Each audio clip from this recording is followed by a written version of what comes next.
College में रहते हुए अर्निंग करना ऑनेस्टली मुझे भी यही लगता था कि ये सिर्फ यूट्यूब वीडियोस में ही पॉसिबल होता है। लेकिन फिर मैंने ट्राई किया, फेल हुआ और फिर एक अनएक्सपेक्टेड अपॉर्चुनिटी मिली। और आज मैं आपको बताने वाला हूँ कि कैसे मैंने अपने 2 रियल क्लाइंट प्रोजेक्ट्स बनाए और कैसे मेरी फ्रीलांसिंग जर्नी एक्चुअली स्टार्ट हुई। So hello everyone, welcome back to NMC tech channel. अगर आप भी कॉलेज स्टूडेंट हो और आपके दिमाग में ये क्वेश्चन आता है कि मैं अर्निंग कैसे स्टार्ट करूं, तो बिलीव कीजिए मैं भी एग्जैक्टली इसी फेज से गुजरा हूं। और इस वीडियो में मैं आपको सिर्फ सक्सेस नहीं बल्कि वो कन्फ्यूजन, स्ट्रगल और स्मॉल विंस भी शेयर करूंगा जो कोई ओपनली डिस्कस नहीं करता। तो स्टोरी स्टार्ट होती है मेरे कॉलेज के 3rd ईयर के एंड से। उस टाइम पे मुझे भी लगा कि अब मुझे थोड़ा साइड अर्निंग पे भी फोकस करना चाहिए, सिर्फ पढ़ाई करना इनफ नहीं लग रहा था। तो मैंने रिसर्च स्टार्ट की, यूट्यूब वीडियोस देखे और सीनियर्स से बात की। और ऑलमोस्ट सभी का एक ही आंसर था, अगर आप इंजीनियर हो और आपको अर्निंग करनी है तो फ्रीलांसिंग ट्राई करो। तो मैंने भी सोचा चलो फ्रीलांसिंग ट्राई करते हैं। मैंने फाइवर और अपवर्क जैसे प्लेटफॉर्म्स पर अपनी प्रोफाइल्स बनाई, टाइम दिया, गिग्स बनाए और सब सेट किया। और फिर वेट किया, 1 दिन, 2 दिन और 1 हफ्ता, और रिजल्ट एक भी मैसेज नहीं, एक भी लीड नहीं। और ऑनेस्टली उस टाइम पे थोड़ा डिसअपॉइंटमेंट हुआ और ऐसा लगा कि शायद ये सब इतना ईजी नहीं है जितना वीडियोस में लगता है। फिर एक दिन यही सब मैंने अपने दोस्तों के साथ डिस्कस किया कि यार फ्रीलांसिंग ट्राई की पर कुछ हो नहीं रहा। तो मेरे एक फ्रेंड ने बोला, मेरे भैया के एक क्लोज फ्रेंड है, उन्हें वेबसाइट बनवानी है। और उस मोमेंट पे मुझे लगा शायद यही वो अपॉर्चुनिटी है जिसका मैं वेट कर रहा था। तो हमने तुरंत एक छोटी सी टीम बनाई और उनके साथ मीटिंग फिक्स की। ऑनेस्टली मीटिंग के टाइम थोड़ी नर्वसनेस थी क्योंकि ये हमारा पहला रियल क्लाइंट इंटरेक्शन था। लेकिन मीटिंग में एक इंटरेस्टिंग चीज़ पता चली, उन्हें सिर्फ एक वेबसाइट नहीं चाहिए थी।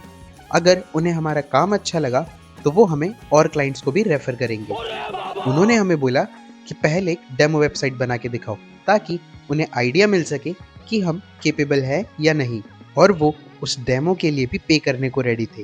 हालांकि पेमेंट ज़्यादा नहीं थी, लेकिन उस टाइम पैसों से ज़्यादा इम्पोर्टेंट था एक्सपीरियंस और अपॉर्चुनिटी। तो हमने अपना फुल फोकस उस डेमो पर लगा दिया और एक वेबसाइट बनाई, मोशन बैरल। और उन्होंने बोला हाँ ये अच्छा है। वही मोमेंट था जहां हमारी टीम का कॉन्फिडेंस बूस्ट हुआ। उसके बाद उन्होंने हमारी मीटिंग एक्चुअल क्लाइंट्स के साथ करवाई। हमने उनकी रिक्वायरमेंट समझी, फ्लो डिस्कस किया और फाइनली हमें अपना पहला रियल प्रोजेक्ट मिल गया। और जब हमें एडवांस पेमेंट मिली, सच में वो फीलिंग अलग ही लेवल की थी। लेकिन ये सब इतना स्मूथ नहीं था क्योंकि बहुत जल्द ही हमारा कैंपस प्लेसमेंट का सीज़न स्टार्ट होने वाला था। एक साइड कंपनीज आने वाली थी और दूसरी side client project, deadlines, meetings. कभी चेंजेस आते थे, कभी दूसरा डिज़ाइन रीथिंक करना पड़ता था। मैनेज करना ऑनेस्टली काफ़ी टफ हो रहा था, लेकिन हमने डिसाइड किया कि काम में कॉम्प्रोमाइज़ नहीं होगा। जो भी हमने कॉलेज प्रोजेक्ट्स में सीखा था सब यूज़ किया, यूआई सिंपल रखा, यूज़र एक्सपीरियंस स्मूथ बनाया और रिस्पॉन्सिवनेस पे प्रॉपर फोकस किया। फाइनली मल्टीपल मीटिंग्स और आइट्रेशंस के बाद हमने वेबसाइट कंप्लीट करके डिलीवर कर दी। और यही है वो वेबसाइट, एडवांटेज लर्निंग, जो कि बेसिकली एक पेट्रोलियम बेस्ड लर्निंग प्लेटफॉर्म है जहाँ से यूज़र्स डिफरेंट कोर्सेज परचेज कर सकते हैं।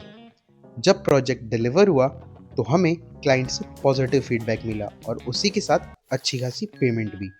तो हमने डिसाइड किया कि इस मोमेंट को सेलिब्रेट करना चाहिए और हमने एक छोटी सी ट्रिप प्लान की और वो फीलिंग ऑनेस्टली अमेजिंग थी। अब यहाँ हमें एक और अपॉर्चुनिटी मिली और इस बार हम और कॉन्फिडेंट थे। प्रोसेस क्लियर था, ग्रीनफील्ड एनर्जी, ये basically oil and trading service से रिलेटेड थी। और इस वेबसाइट में हमें उनकी सर्विसेज को प्रॉपरली प्रेजेंट करना था और एक प्रोफेशनल बिजनेस लुक मेंटेन करना था। और हमने ये प्रोजेक्ट भी सक्सेसफुली डिलीवर कर दिया और उसकी हमें अच्छी खासी पेमेंट भी मिली। अगर आप भी ऐसी वेबसाइट्स बनवाना चाहते हैं तो आप मुझे इंस्टाग्राम पे रीच आउट कर सकते हैं, लिंक डिस्क्रिप्शन में मिल जाएगा। तो मैं अगर इस जर्नी से एक चीज़ बोलूँ तो फ्रीलांसिंग में सबसे बड़ी प्रॉब्लम स्किल नहीं होती, प्रॉब्लम होती है स्टार्टिंग अपॉर्चुनिटी। और ये थी मेरी पहली फ्रीलांसिंग जर्नी। अगर आपको वीडियो पसंद आया हो तो वीडियो को लाइक करें, शेयर करें और चैनल को सब्सक्राइब करें।